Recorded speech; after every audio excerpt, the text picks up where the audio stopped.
And joining us now on the first edition of Ducks on the Pond is Alec Lewis. Alec covers the 2015 World Series champions for The Athletic. Alec, thanks for being here. Thank you guys for having me. I'm honored. The first one, you guys chose me. Like, I don't know what you guys are doing, but I will take it. That's for sure. Hey, man, you were a good pick for sure. We're happy to have you here. No, I'm happy to be here.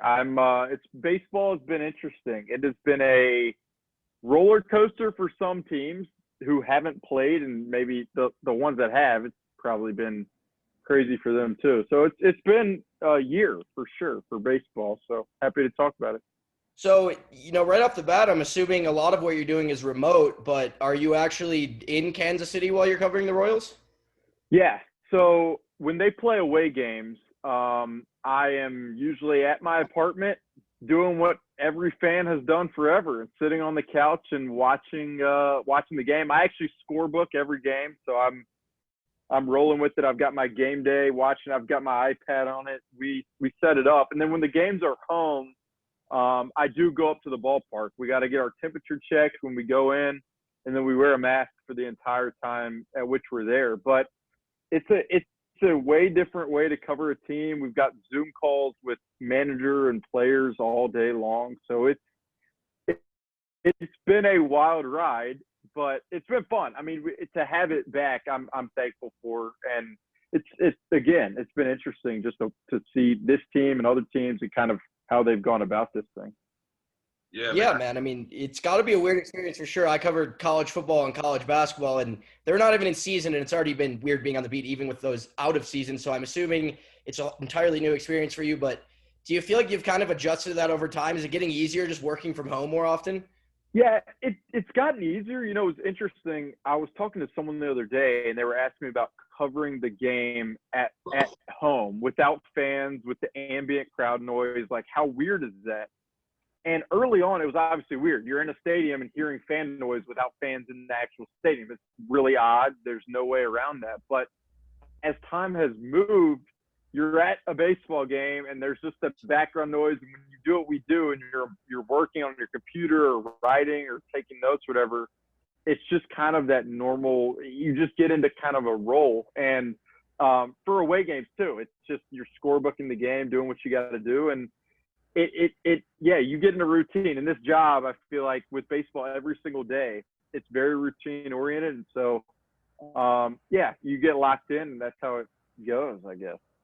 Yeah, absolutely. I mean, that's true, man. The key to beat writing is routine, and baseball definitely allows for that regardless. So how long have you been on the beat again? Yeah, so I started, I guess, in March of 2019. I think we're in 2020 right now. That's what people say. So March of 2019, got hired out of Mizzou, did journalism school there, and was fortunate. I mean, I tell everyone, like, I'm very fortunate with the role I'm in. I don't take it for granted. You obviously put in the work. I mean, I covered as many that we were talking about it before, softball games or high school games on Friday nights, and giving up Friday nights to do that type of stuff. And so I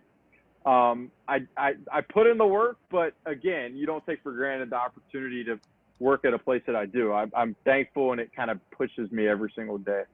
So we got two Mizzou kids here. I'm the lone one out, huh? AMIZ, yes, sir. Yeah, Jack knows where it's at. That's for sure.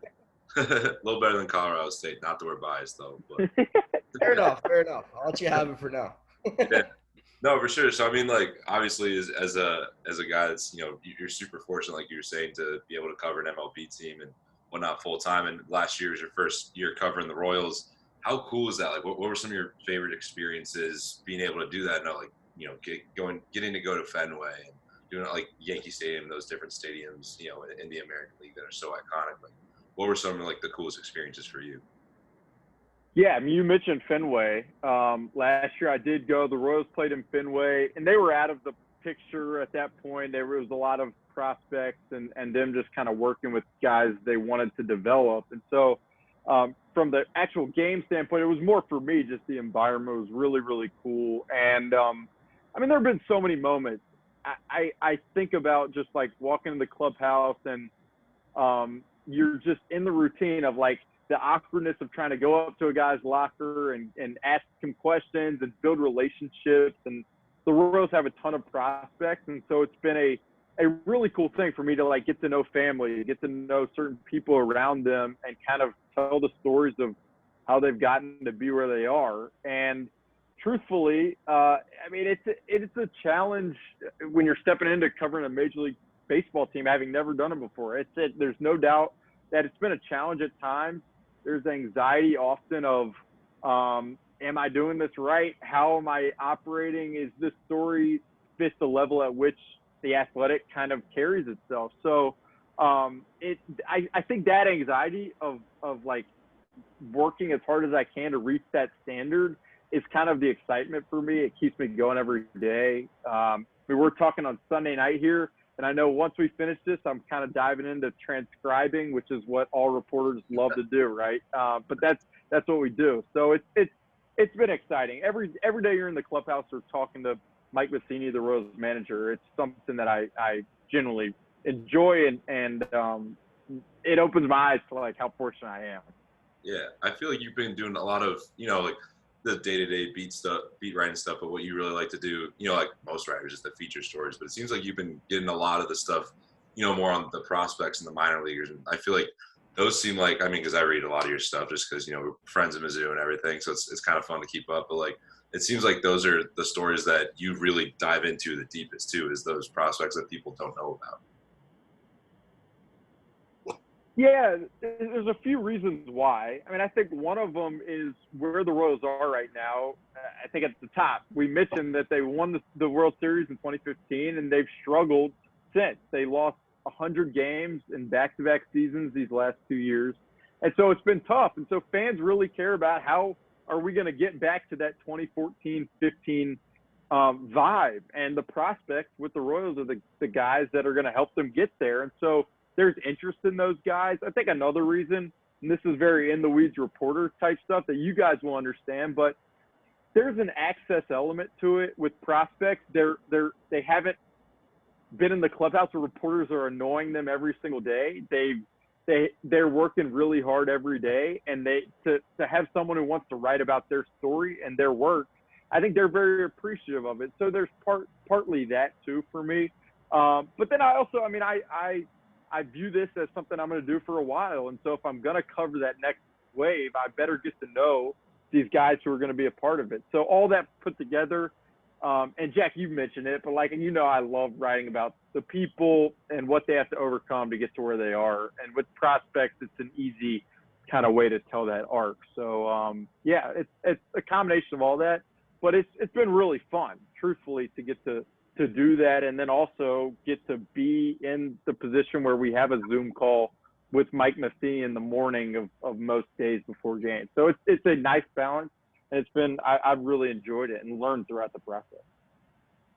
We want to get into some general MLB Royals questions for you. Obviously, you're on the beat, but before that, I'm just curious. I mean, it's a pretty new job for you. You mentioned the challenges off the bat of kind of meeting the athletic standards, but this just sparked a question to me. I subscribe to The Athletic, and something I really like is they stray away from the normal beat reporting duties, the standard gamers and recaps and box scores, whereas The Athletic, you can really get creative and do what you want. Do you feel like that's kind of one of the coolest parts of your position right now? Do you have a lot of flexibility?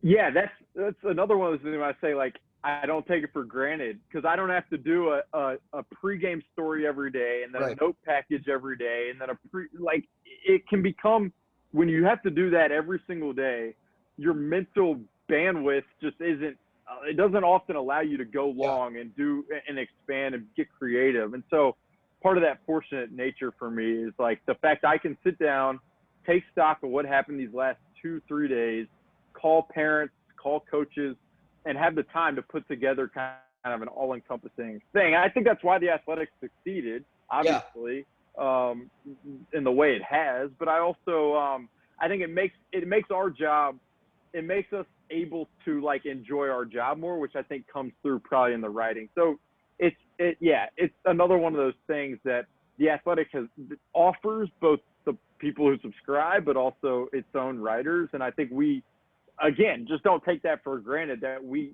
have the space and the time to do the best story that we can. No, I feel like the Athletic, they were the successful trailblazers, kind of moving the industry content-wise where it needs to go. So many of these old school beat reporters who I respect, but it's just I don't think there's a need anymore for these standard gamers where you're just going by the plays of the game, like this happened and that happened. Like we have box scores, we have advanced stats, and the Athletic doesn't do that, and I think that's nice. So I definitely agree with you there. Um, just getting into MLB stuff, do you personally think the MLB will finish the season before we get into more detailed response?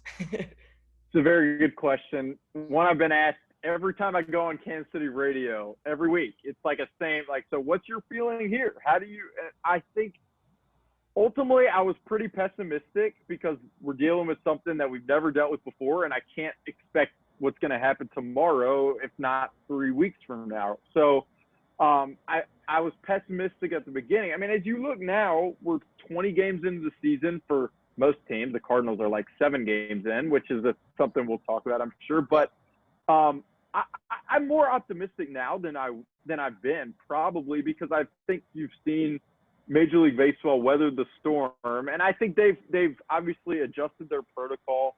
They've done certain things to kind of crack down. You've seen what the Cleveland Indians have done with the pitchers that have broken protocol, and I think that strict nature has to happen for the thing to go all the way through. And I'm an optimistic person, so yeah. I would like to think ultimately we do get through and it finishes. So that's the answer I'll give today. But if you ask me in 3 days, it will likely be different. Yeah, absolutely. Yeah, I mean, we were also thinking the Cardinals and Marlins outbreak. Originally, I was, those taxi squads they had, I always thought that what the plan was, you test everybody, whoever's positive kind of, just chills and quarantines for a couple weeks, and the people that, and you replace them with that taxi squad. But it seems like now MLB has just totally changed the protocol where they're like, all right, we're just nixing that. Like, you're just not going to play until, that 14 days is up. I mean, what do you think about that? Like, was the taxi squad kind of just so you can get some? Do you think it was more so you can get minor leaguers to kind of get that training, whereas there's no minor league season anymore? Do you think it was originally planned kind of as that backup? You can bring them up when people test positive, but obviously that's not the case now. What did you think about that whole situation? I think it's a combination of the two in terms of what is the taxi squad's role and purpose. I think it's a combination of wanting minor league players to develop. I mean, you can see that as you look at rosters all over the league. And then I think it serves the purpose of having players fill in. I think the problem that has happened, and it was obviously a foreseeable problem, and I think Major League Baseball foresaw it, truthfully, is that the virus just spreads so fast. So what happens is when you have 2 players test positive, then you kind of halt things and you don't just throw taxi squad players in because other guys might be testing positive soon. It just might not be fully in their system yet. I think that's what we've seen is it can be up to 2 weeks of time to where the virus can get in the system and then you could transmit it to other people. And so I think it was probably foreseeable that ultimately Major League Baseball would have to take the utmost precaution if there's positive tests. It's funny, and I know we're talking nationally about the Cardinals and Marlins, but the Royals early on had 8 positive tests, I think right near the start of the season. And it really kind of, they tried to work around it, and there's only so much you can do. And so I think as you've seen with the Cardinals, right, and the Marlins too, you have 2 positive tests, and then you quarantine them in the hotel, and you figure out 5 more have tested positive, and then 6 more.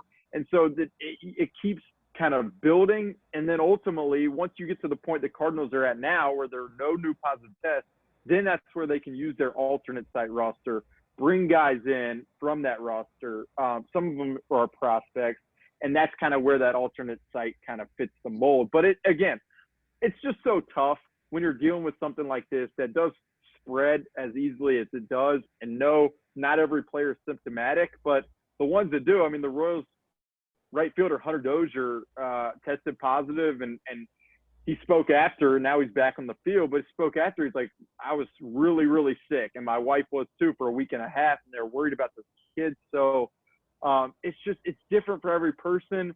The time at which the virus is kind of in your system to where it's spreadable is different for every person. And that's what makes this thing so tough. It's what they knew, I think, at the very beginning was going to make it so tough. But again, we're 20 games in for some teams, and to see that baseball's happening. The Cardinals played a doubleheader yesterday. They played today. I mean, it's good to see these teams back. Now the Reds, the Cincinnati Reds, right now had a positive test, and the Royals supposed to play them Tuesday. So what happens there, you never know. But it's an ongoing fluid situation. That's for sure. I'm curious, like, how much blame do you put on Cardinals players, for example? Because like you said, I mean, getting coronavirus throughout the MLB is kind of inevitable. It's going to spread. People are going to get it. But don't you kind of feel like the Cardinals getting 19 tests where 28 teams have no cases at the time kind of says they had to be doing something wrong, right? And all those rumblings about the casinos and whatnot. Yeah, I mean, the rumblings exist. And I could speculate like to a crazy extreme on what certain guys do. I mean, I think the thing I always come back to is like we're dealing with 22 to 35-year-olds, human beings who enjoy life just like we all do. And we all know, I'm sure, people of so many ages, just people we know who probably take the protocol much stricter than others. And that's just kind of the nature of human beings as a whole. So maybe did the Cardinals go out of the normal kind of protocol and break in? That's why they have so many positive tests. It's certainly possible. I just don't know it, so it's hard for me to truthfully say that. But I do think you've seen, I think Major League Baseball and the Players Association agreed to have like people in hotels now checking certain guys and when they come back and that they're in their rooms. And I think that's important if you're going to do this thing without a bubble. But I mean, when you see 19 tests, it's either, I mean, yes, the virus spreads as much as it does. It also raises questions naturally. But again, these guys are human beings. Some of them want to have fun. I mean, we all like kind of, I think it resonates with all of us. So interesting. It's just, it's really interesting. I feel like it all goes back to Manfred not putting anything in place before the season, you know, punishments and sanctions if you do go out, because like you said, these are young people. They're going to go out if there's no repercussions that are evident beforehand. And come on, man, like the Marlins weren't going to contend. If there's no downside of them going out except maybe missing a few games with COVID, I'm sure those guys are out partying, you know. There were no fines in place before then, so it's tough. I mean, there's no doubt. I think it's the funny thing is the Marlins are in first place right now. It's an unbelievable thing. It's crazy. But yeah, I mean, look, I think I go back to, and I've listened and read as much as possible about the decision Major League Baseball made to do this thing without a bubble and to have the protocol which they had. And I truly believe they wanted to do it in the safest way. And the protocol is very stringent. But ultimately, as you mentioned, you're dealing with human beings who live in this country where they can make their decisions that they make. And so as much as Rob Manfred typically always gets the blame, and as much as is warranted in so many cases, I do think, in certain situations, there's only so much one man can do, even in that role. When you're trying to put on a season like they're trying to put on without a bubble amid a pandemic, it's as difficult as it is. I think it's just something I come back to most of the time. Absolutely. Let's move on from COVID, because I'm sure, you know, we talk about so much all the time, and it's taken up so much of our lives lately. What's your expectations for the Royals right now, Alec? Like, I know, for being honest, probably not a contender right now. They're not the most. They're not doing too hot. Let's just put it that way. To be nice, but yeah, I mean, hey, baseball's weird, but you know, anyway. Do you think there's any like deadline moves they're going to make? You know, Whit Merrifield really casually is, you know, had led the league in hitting. We're not hitting the most hits in the league the last 2 years. You think he might be on the move, or are there any? What are you kind of thinking for the rest of this shortened season for Kansas City? Yeah, it's an interesting spot. The Royals are like 9-13 right now, I think, and I don't believe they're many games back, and so I think they're going to still push as long as they can. You mentioned trade deadline stuff. I mean, they've got relievers: Trevor Rosenthal, Greg Holland, Ian Kennedy, all on final year of their deals. These guys could be moved. I think the trade deadline, we just don't know how active our team's going to be, not having scouted other players and prospects. How much are teams going to be willing to give up a prospect for a half of a 60-game season of a reliever? It's just there's so many questions. But the Royals are in an interesting spot. You mentioned Whit Merrifield. I think he's probably one of, if not the most underrated players in baseball. His story is wild.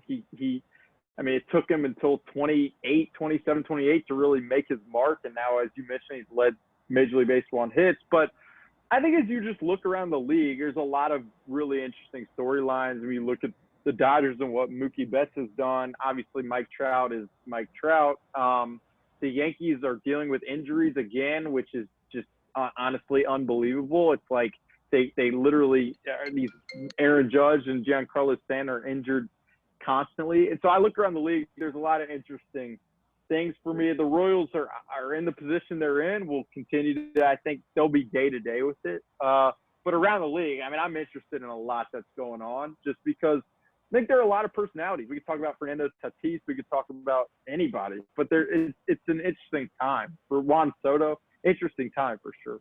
Tatis is fun to watch, man. He's he's the new face of baseball, I would say. Yeah, I think ESPN's Jeff Passan did a huge story I saw that, on Fernando Tatis, and Jeff's obviously unbelievable. But I mean, just in terms of swag and cool and just like his ability is not. I mean, I've turned on Padres games these last few nights, not having anything to do, just to watch his ABs and watch him play. But there are other guys like that. Like Shane Bieber for the Indians. Like, I mean, how often are you going to watch Cleveland? Maybe not that often, but if you watch that dude pitch, it's like it's captivating, truthfully. And you can go around the league and find a ton of guys. I mean, I think the Cubs having the success they've had is interesting. The A's are unbelievable right now, what they've done, and some grand slams. It's like, how does this keep happening? So it's intriguing for sure. You mentioned the Indians. I mean, obviously you're not in the whole AL Central beat, but I'm sure you're paying attention to everything. Just it's kind of a mishmash at the top there. The Tigers have started out a little hotter than most people thought. Indians, Twins. Just who do you think is going to win that division, especially with the White Sox emerging? It seems like kind of a free-for-all. Yeah, the White Sox are fun to watch too. I mean, it didn't even mention, but those guys, I mean, talk about a lineup that's hard to work through. Like, I watch these Royals pitchers now. It's like a maze trying to, like, how do I fastball down and away here with this? I mean, it's fascinating. I think the Twins are in the best position in terms of the AL Central, but the division as a whole, for hardcore baseball people, I don't think there was an expectation that this division would be as good as it's been, but it really has been good. And Cleveland is consistently good. Obviously, not having Zach Plesac and Mike Clevenger is probably going to hurt for as long as that might happen. But like Francisco Lindor, Franmil Reyes, these guys are fun to watch. So interesting division.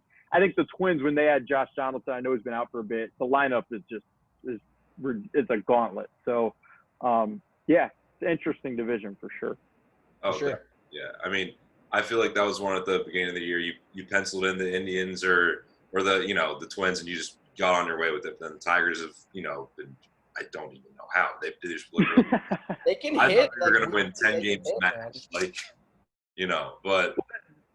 their bullpen has been really, really good, and it's a situation in which, like, I mean, you look at they've got starting pitching prospects like the Royals do, but those guys, Casey Mize hasn't even seen the bigs yet, and to see what they've done, and it's got to be exciting for fans of the Tigers to know that their future looks like the way it does, even with the lineup that, while it does have pieces in terms of like Jacoby Jones, certain guys we could talk about, it's a lineup that has performed early, which is impressive. I think a good bullpen. I mean, Cubs fans know this especially too. It's so underappreciated when you have a bullpen that can come in there. And that's, I mean, as a growing up a Giants fan watching 10, 12, 14, those World Series, your Royals fans probably won't like the last one. But, I mean, just coming in and after your starter comes out and you're like, okay, there's no doubt we're going 0-1 run tops, giving up.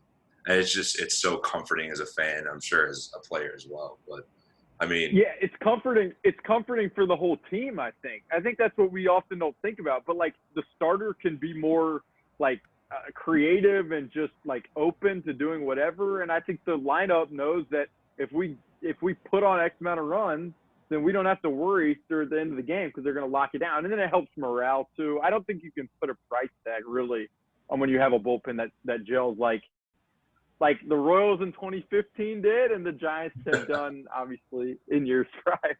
Yeah, I mean, speaking of the Giants and Royals, that World Series in 2014 was, I mean, it was incredible to watch. Madison Bumgarner play like that and see the Royals, like a team, really just that not a lot of people pay attention to, even when they're doing well.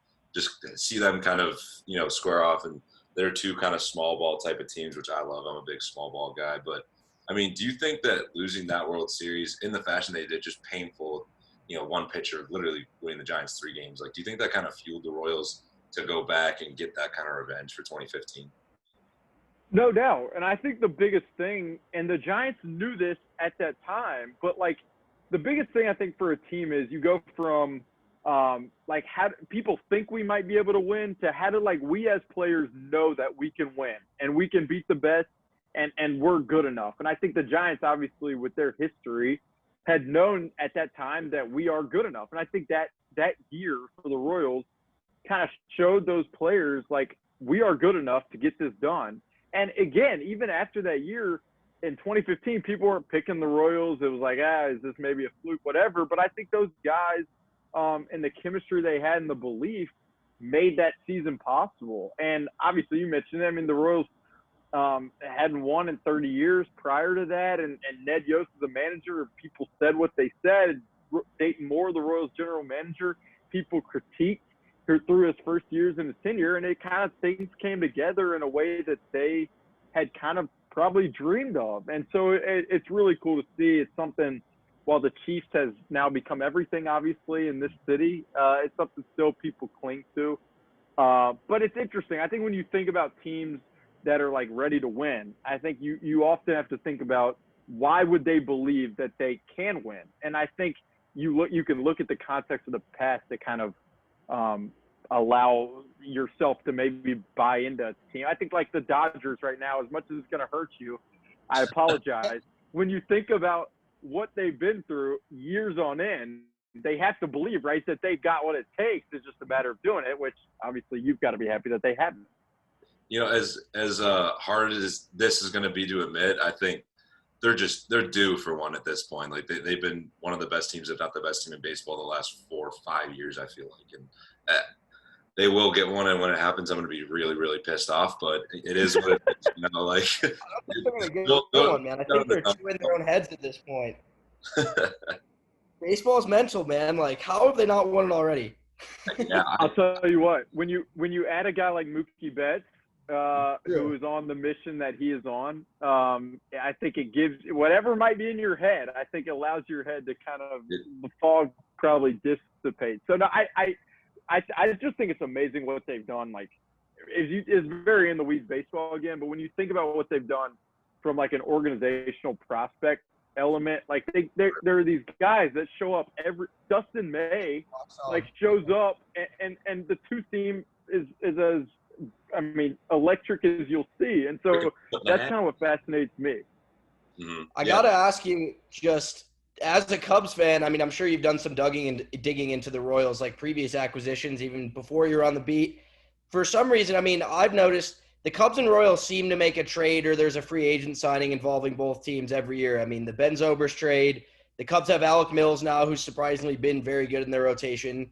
Travis Wood, Jorge Soler, I mean, Wade Davis, Mike Montgomery, Maldonado, the list goes on. Do you know of anything going on between those two front offices, or is this just purely coincidence? Yeah, they meet up and get dinner every – no, No, I think it's funny because you said as a Cubs fan, at first I was like, am I a Cubs fan? What? No, me. No, I know. I'm kidding. But, I just think it's when you have where the Cubs have been, where the Royals have been, and you look at, like, their needs at those specific times, it makes sense. I also think you've seen in this day and age, trades are kind of less common among prospects.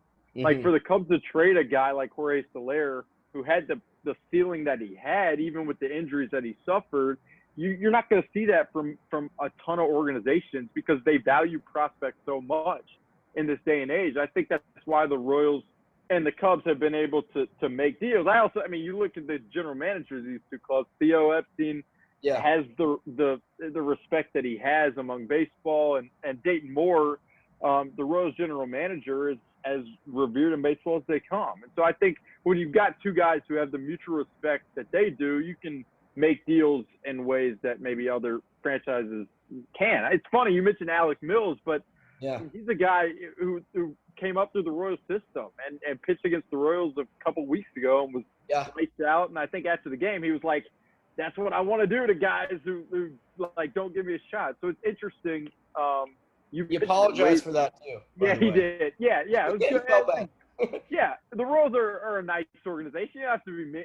It was funny though to see that. But I mean, you mentioned it, Mike Montgomery for and Maldonado, and just kind of the intertwining. It's interesting because I bet if you look around the league, and I'm saying this not having done it, so that might be not intelligent, but you're not going to see this many trades among two clubs. Between two clubs. So it is interesting for sure. It does make sense though. I mean, as much as baseball is so much different than other business, like it's similar to every other business in the way where you develop a good relationship, you develop trust. Like why not reach out to that GM again for a trade if it worked out in the past, you know? Right. Yeah, for sure. I mean, I think that's something you learn in this business. And I think fans know this too, is that like the relationships among people with certain teams, scouts, agents, it runs so deep. And every sport, obviously, but in baseball, everybody knows everybody. It seems like that. You talk to this guy who scouted this guy and grew up with this guy and made this deal. I mean, it's just constant. And so I think it does make sense because of some of those relationships that are stronger, obviously, than others. We want to get your take on the best pitching staffs in both leagues. I know you talked about the Dodgers. Would you say that's the best pitching staff in the NL, especially with Dylan May's emergence? I know he might go into the bullpen later, but still to start the season, would you say that's the best in the NL? And who's your AL's best pitching staff? I think I would probably lean Dodgers. Yeah, if you're talking about Kershaw, Walker Buehler, and I'm trying to think of who else. Like obviously the Washington Nationals. If you're talking about a healthy Strasburg, Patrick Corbin, and Matt Scherzer, I think that's like a really.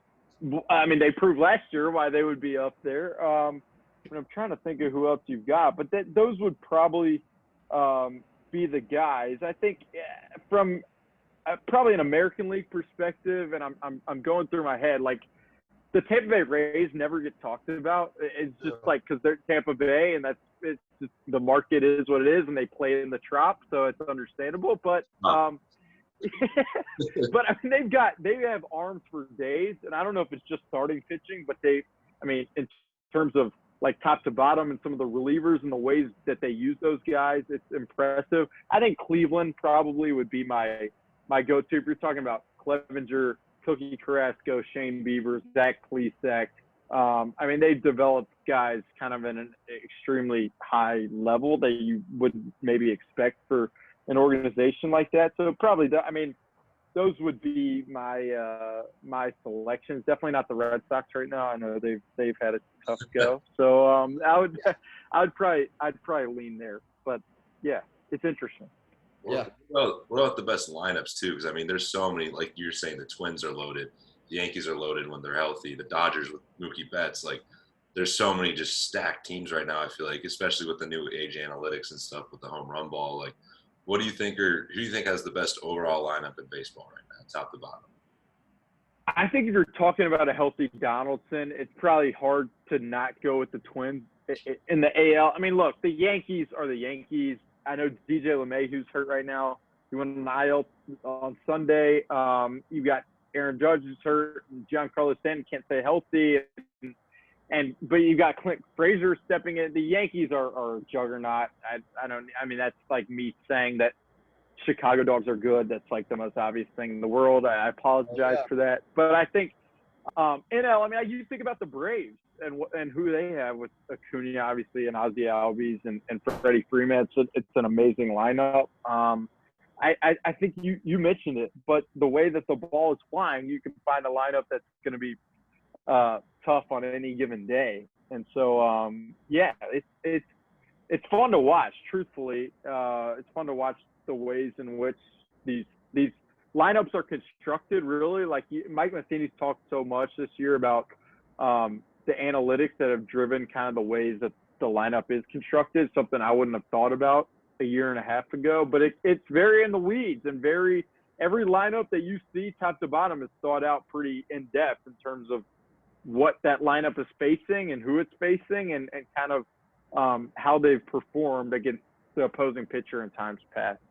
Speaking of constructing a lineup, I mean, you got the DH in the NL, obviously. Do you even think it's possible they could go back to no DH after this? I feel like it's been good for the NL, and now pitchers are probably realizing, why are we hitting? You know, some of these pitchers don't hit at all in college. They haven't hit since high school, and they come to the MLB and have to hit. So I feel like this is kind of exposing how it was done in the NL in the past. I mean, I love it. More often for a sport that struggles to keep people's eyes engaged, I'm all for anything you can do to amplify the fan base and keep people engaged. I'm good. It's funny. People always ask, it's like, I'm 23, so that's probably going to be my perspective, right? But that's what I bring as a 23-year-old person covering baseball. I love basketball. I love the pace of it. I love football, obviously, because I'm from Alabama, so that's the situation. But I think baseball, obviously, the speed at which the game is played has made it hard for a lot of people to be engaged. So if we can do more for people to be engaged, I'm all for that. That's why people are very torn on the extra innings rule with the guy at second base. But I personally think it's pretty cool. I think it kind of brings up scenarios that are interesting to me. And some people are going to say, you're really dumb for thinking that, but that's the way in which I roll. Yeah, I personally was not a fan of the extra inning thing when I saw it come out. I was like, oh, all they're going to do is they're just going to bunt someone over and they're just going to hit a sac fly or a ground out, something like that, you know. But it's actually been really fun to watch that. I mean, like you were saying earlier, the A's had a couple walk-off grand slams. It just, I mean, the more excitement you can bring into baseball right now, especially with how big basketball is getting and football is, I mean, you might as well do it. I love it. I don't know if it's going to stick around, but for a season that's weird like this year is and everything, you might as well. Yeah, and I think too. I can understand. I want to say one more thing too. I think you mentioned basketball. I think about this a lot from like a broad. How can baseball generate more interest in fans? What have you? I mean, I think what they've done. I mean, even today, we're talking on Sunday, and baseball, Major League Baseball, kind of celebrated the 100th anniversary of the Negro League, and the past that was. They all wore patches on their uniforms, and I think they've done more in terms of diversity and inclusion this year than ever. And I just think it's really important. I think to resonate with every type of group possible and show that they matter to your sport and will matter going forward is important for me, from my perspective. And so it's cool to see, truthfully. I think the extra inning thing is cool. Sorry to butt in there, but I don't know. It's nice for this season, but it's just a little too much for me. I just feel like it gives the home team such an unfair advantage because if they can pitch a scoreless top frame, then they can play small ball and win the game. Statistically, it's so much in the home team's favor. Meanwhile, the Cubs have lost like 3 extra inning games at home. So I shouldn't be talking, but I think it's cool and I get it, but I wouldn't like to see that be permanent. The funny thing I think about it is everyone's like, well, the home team could just play small ball. It's like, okay, well, that means they got to bunt. And guess what? People can't bunt like they used to could bunt. It's just because of the way the ball flies, you hit it in the air and you have a much better chance of getting on base. And so I actually think it's a cool thing. Like, you got a guy who can bunt. It's like pretty fun. I don't know. Again, some people might be like, Alec, just to think that bunting is fun is crazy. But I think it's very cool to see guys bunt and try to beat out and watch catcher try to turn and throw. It's, to me, entertaining. But again, be interesting to see kind of a bigger sample size. I think that I'm all for it anyway. You're the perfect guy to cover the Royals. The fact that you love small ball and that's how they won that World Series. I'm sure if you have some of those Royals followers listening to this, they're probably gonna be loving that. They're like, "Oh, I like this guy, Alec." Like, I just think it's fun because, like, I love home runs. Everyone wants to see a guy hit the ball 7 billion feet. Like, I get that. It's really fun. But what is also fun is when you can stay engaged in a game. You see a single this way, a hit and run, a steal. The Royals steal a ton. It's very fun to watch, just guys flying around the bases. To me, I think the longer you go between pitches where you have the ball in play and people on base and create strategy, the worse it gets. And so yeah, Royals fans are going to love this. But I also think it might be, my perspective is probably shaped by covering the Royals. but I still do. I think the more that I'm not sitting in my lounge chair falling asleep, the better for everybody. For sure. Actually, this is like a super hot take. I forget who told me this, but he was saying he's like, oh, I think the home run ball is ruining baseball. I was like, dude, what are you saying? Home runs are the best, right? And he's like, oh yeah. So basically, like, I kind of agree with it once he explained it. So it's like when you're hitting all these home runs and you're relying on the long ball to, score, and that's really the only thing you're relying on. There's only 4-5 pitches maybe a game that are, I mean, that might be on the low side, but you know what I mean, that are actually engaging. And so when you're playing small ball and you have a guy in second with one out or a guy in third, you have all these different scenarios. As a fan and a viewer, you're so much more like into the game, I feel like, because there's way more pitches that actually matter. And that's why I think playoff baseball is so great, because they don't rely on the long ball as much in the playoffs, I feel like, too. I mean, that's right. That's a hot take, and I was like, what the hell? But then I heard it, and I was like, okay, I like that. Like, well, I think the other thing too, like, and we're talking a 162 game season. Not every game is going to be I'm locked in all the time, and baseball doesn't have to be that. Baseball is fun, where you can be drinking a beer with your mom, your dad, your whatever, and then also just hanging out and watch. I mean, it's I think that's what makes baseball great. But I also do think, and I should know the actual number, but there was like a Baseball Reference staffer or one of their executives tweeted like the time between batted balls in this year, 2020, is like as slow as it's been in a long, long time. And I just think it's hard when you're trying to market the sport to market such long pauses between the actual action. And again, like a guy like Shane Bieber, if there's no action with his pitches, I'm fine with that, because I love watching the way his ball moves every which way and the way he can spin it. It's impressive. But I also do think when you're seeing hit and runs and singles and doubles and triples, it makes it more exciting. And I think I'll always probably feel that way. Yeah, that's the full game right there. Like, the majority of the time, the teams who only rely on home runs will get exposed because they're naturally going to have nights where they can't hit 4 homers. So, they're going to leave runners on base. They're not going to be able to do the little things to get it done. Small ball definitely wins championships. As much as I love watching Javi and Wilson Contreras pimp a homer, it's like, if you're relying on the home run, it's scary going into the playoffs when you can't just drive runners in and do the little things, Well, I mean, the other thing is you love watching Javi at shortstop dive to his left, like make the play, and that's batted balls that are engaging and entertaining. And I think that's like one of the coolest. Like, we talk about Tatis and his ability to flip a bat, but like what he does at shortstop is it's fun to watch. It just happens so rare. You won't see it until you see the Twitter highlight the next day, because if you're watching on live, you're probably not paying attention because it's just slow. Right. And so I think about it a lot. And people who know me will know listening to this. Like, I grew up playing baseball, didn't love it, didn't watch it all the time. It just wasn't after, like, in my teenage years. But then now that I've covered it on a day-to-day, I really think it's a beautiful game. It can be very fun to watch and very engaging. And so I want it to be the best it could be and to have the best kind of fan base it can. And so I will think in that, like, idea. I think about, like, when I was a kid, what I loved watching. And it was watching guys like David Ortiz, Manny Ramirez, like those Red Sox teams I loved watching. So I think about that a lot. Switching gears real quick before we let you go, we're going to do a weekly gambling segment on here.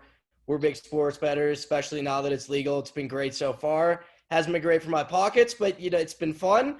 With that in mind, is there a pitcher in the MLB or anyone in general you think is a safe bet to bet on every time? An ace for a certain team. We need a moneymaker. Yeah, we do. We need help. I've said Shane Bieber like 7 times on this podcast, which is maybe a record. But, like, I'm serious. I watched the game yesterday against the Tigers because I was sitting in my apartment doing nothing. And some people were like, why are you watching Cleveland versus the Tigers? And I will tell you, Shane Bieber would be a reason to watch, because he's going to pitch well every single time. He added a cutter that hitters can't really pick up when it's his knuckle curve and whatever. So if I was giving you a guy, I would say Shane Bieber. That would be my choice. And I wouldn't take that to the bank, but you're probably going to, and we'll see what happens for you guys. I bet on Scherzer the other day, man. It was in a big parlay. I literally just needed the Nationals to money line beat the Mets, who had lost like 3 straight going into it. This was like a week and a half ago. Scherzer lets up like 2 in the first and then doesn't come back and doesn't pitch. That's my luck right there. So I might jinx Shane Bieber. I'm just warning you. I hope you don't for Shane Bieber's sake, and I hope you don't for my ability to enjoy Shane Bieber. But it's tough. I mean, look. I mean, I haven't been gambling. I don't at the moment. So I just there's a reason the casinos in Vegas look like they do. There's a reason. There's a reason.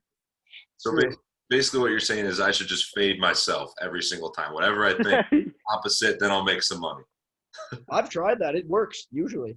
It's funny. I was listening to the Royals like broadcast today, and they were talking about is a weird comparison, but they were talking about like a guy puts an elbow or a shin pad on his shin, and every time you put that shin pad on, you're like certifying that the ball's gonna hit away from the shin pad and just somewhere else on your leg. It's like when you're gambling and you're betting on a team, you're pretty much just ensuring the other team's gonna win. So if you fade yourself, you know what you're doing. You're just like you would go on a streak had you just bet on the team that you would have thought.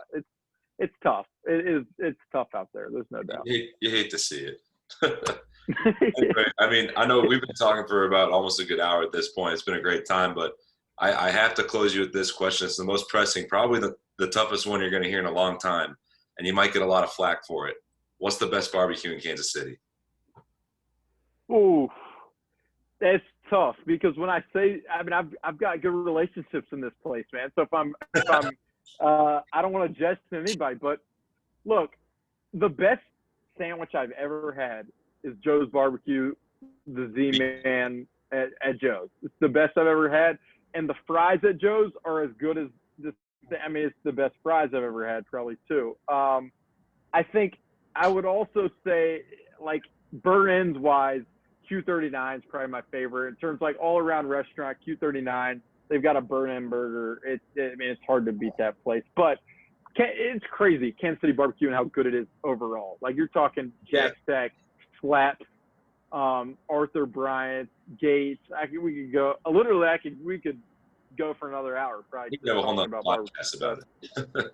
It's a test. Yeah, of course. Dude. Alec, we really. Keep going, man. Sorry. Go for it. Alec, I would love to keep talking barbecue, but we really appreciate you being here, taking the time. You've been a great first guest. You set the bar high for our following guests. The pressure's on them, but hopefully we can have you again soon. Yeah, no, of course, guys. I appreciate you having me and letting me go transcribe. I appreciate you guys allowing me to procrastinate for my transcriptions that I'm going to have to do. So I do appreciate it. But no, it's been fun. I'm excited to see who you guys can get to follow me up, right? Because it should be the easiest thing in the world to get someone better. Like, it's got to be incredibly easy. So I'm excited about it. Well, don't sell yourself that short. It was a great time. Let's go Tigers, Alec.